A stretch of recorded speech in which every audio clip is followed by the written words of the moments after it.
Assalamualaikum warahmatullahi wabarakatuh. Perkenalkan, nama saya Andi Hairul Alamsyam. Saya akan mempresentasikan ragam bahasa berdasarkan perannya. Secara umum, bahasa didefinisikan sebagai lambang. Bahasa adalah alat komunikasi yang berupa sistem lambang bunyi yang dihasilkan alat ucap manusia.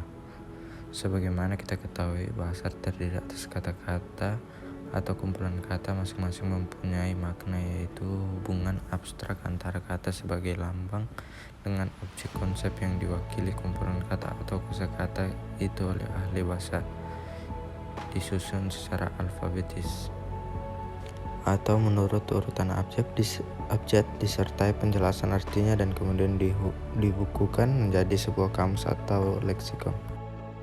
Ragam bahasa adalah bentuk bahasa yang bervariasi menurut konteks pemakaian atau topik yang dibicarakan, hubungan antara pembicara dan medium pembicara. 2. Ragam bahasa tidak berfungsi sebagai atribut tetap seorang pembicara. Bahasawan yang kompeten biasanya menguasai berbagai jenis ragam bahasa dan mampu menyesuaikan ragam yang dipakai dengan situasi tujuan bahasa. 3. Dalam literatur linguistik, istilah ragam bahasa dan laras bahasa tidak dibedakan secara konsisten sebagaimana dimaknai oleh KBBI. Kedua istilah tersebut sinonim.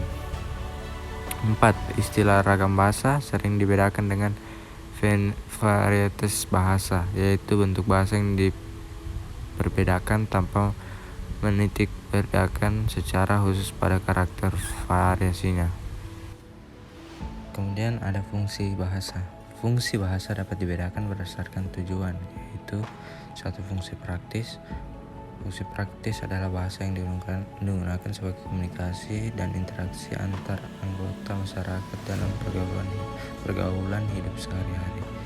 2. Fungsi kultural. Bahasa digunakan sebagai alat untuk menyimpan, menyebarkan dan mengembangkan kebudayaan. 3. Fungsi artistik.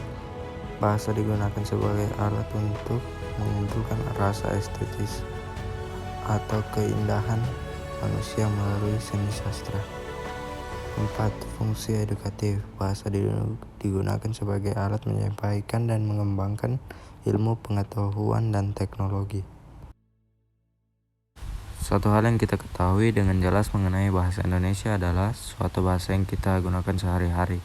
Bahasa yang kita kenal sejak pertama kali bisa berbicara. Bahasa yang dia ajarkan oleh kedua orang tua kita hanya sekedar untuk berkomunikasi dengan orang lain.